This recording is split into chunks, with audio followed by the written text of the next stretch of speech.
Hello everyone, welcome back to my channel. तो जैसे कि हम सबको पता ही है कि एएसआईसी की जो नोटिफिकेशंस हैं एमटीएस स्टेनो यूडीसी की उसकी तो आ चुकी हैं। बट आपको पता ही होगा कि हम एएसआईसी की एसएसओ डबल एसओ की नोटिफिकेशन एक्सपेक्ट कर रहे हैं बहुत ही जल्द। तो अब कब ये नोटिफिकेशन कभी भी आ सकती है, तो इसके रिगार्डिंग मैंने सोचा कि एक वीडियो बना देता हूँ जहाँ पे जो प्रीवियस नोटिफिकेशन आई थी 2018 2019 की, उसमें कंप्लीट डिटेल्स क्या थी, मतलब क्या थी एज रिक्वायरमेंट, वैकेंसी पैटर्न क्या होता है और क्या कैसे प्रिपेयर करना है। तो वो मैं एक बार आपको पूरा कंप्लीट डिटेल जो है वो इस वीडियो में बता देता हूँ। ठीक है। तो इससे पहले स्टार्ट करने से पहले अगर आप चैनल पर नए हैं तो आप सब्सक्राइब कर लीजिए, क्योंकि मैं बैंकिंग रिलेटेड और गवर्नमेंट एग्ज़ाम्स के वैकेंसीज रिलेटेड जो भी वीडियोस हैं प्रिपरेशन रिगार्डिंग सब कुछ वीडियोस हैं मैं रेगुलरली लाता रहता हूँ। तो आप नए हैं तो चैनल सब्सक्राइब कर लीजिए ताकि आपको आगे आने वाले वीडियोस भी दिखते रहें। ठीक है, तो चलिए शुरू करते हैं। तो अगर मैं बात करूं एज रिक्वायरमेंट की, सबसे पहले तो एज रिक्वायरमेंट जो रहती है वो 21 टू 27 ईयर्स के बीच में रहती है। और क्वालिफ़िकेशन आपकी कुछ भी नॉर्मल ग्रेजुएट भी रहता है। ठीक है, लास्ट टाइम रहा था कि लॉ स्टूडेंट्स या ऐसे उस विल बी प्रेफर्ड, बट ऐसा कुछ नहीं होता है। आपकी नॉर्मल ग्रेजुएशन भी है, वो भी मान्य रहती है। तो आप अगर आपने नॉर्मल ग्रेजुएशन भी करी है तो आप एलिजिबल हैं इसके लिए। ठीक है।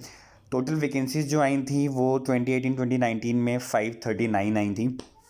तो मैंने यहाँ पे इमेज भी अटैच कर दी है जिसमें आप देख सकते हो कि जनरल के लिए 294, एससी 82, एसटी 22, ओबीसी 141। तो ये मिला के टोटल जो थी वो 539 वैकेंसीज थी, वो आई थी, इतनी आई थी। ठीक है। तो अब अगर हम रिक्रूटमेंट प्रोसेस की बात करें कि सिलेक्शन प्रोसेस क्या होता है, तो बेसिकली ये 3 फेजेस में रहता है। ठीक है। पैटर्न बहुत हद तक बैंकिंग रिलेटेड ही है। बैंकिंग का जो पैटर्न अभी हम जो प्रिपेयर कर रहे हैं वही है।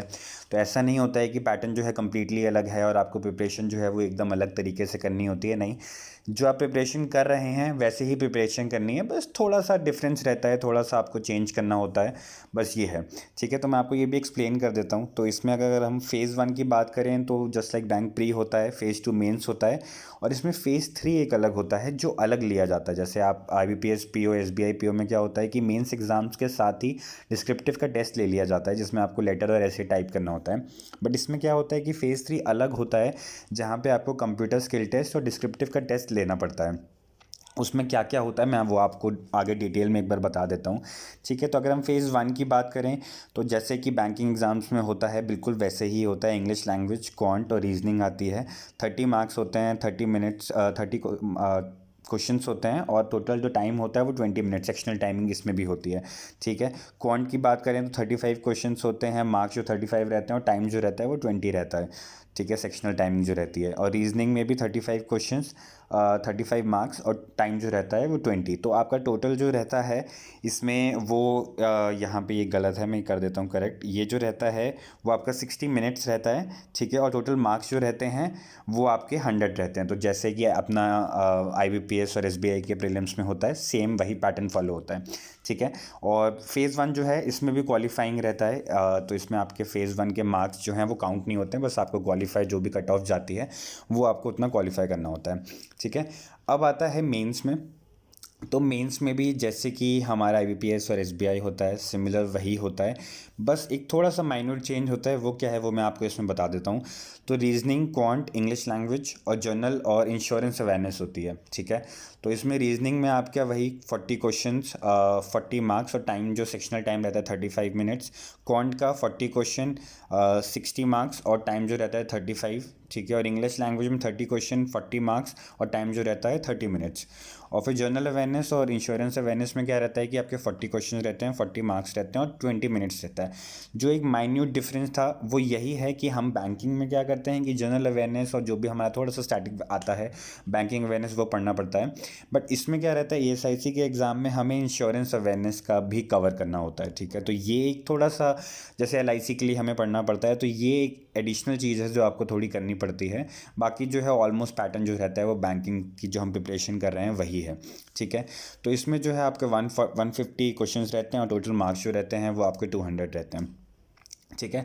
अब फेज़ 3 की अगर मैं बात करूँ तो यहाँ थोड़ा सा डिफरेंस आ जाता है। जनरली क्या होता है कि हम जो मेंस एग्ज़ाम्स देते हैं आईबीपीएस पीओ और एसबीआई पीओ का, उसमें फेज़ 2 के साथ ही मेंस एग्ज़ाम के साथ ही हमें 30 मिनट्स मिलते हैं जहाँ पे हमें लेटर और ऐसे जो है हमें टाइप करना होता है।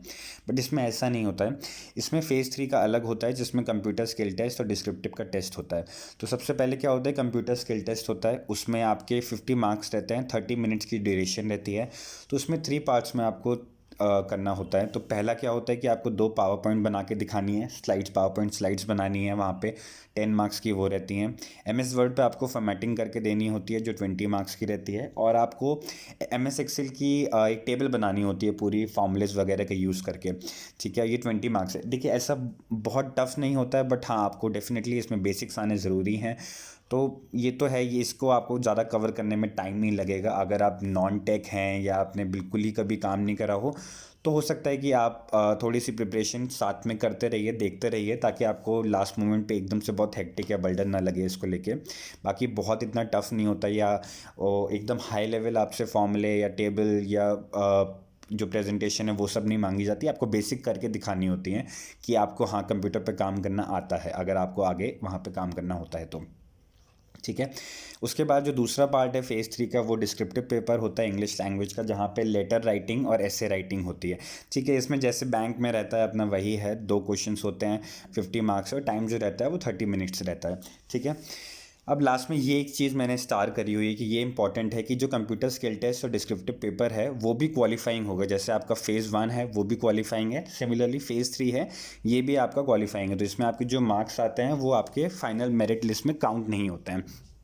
ठीक है।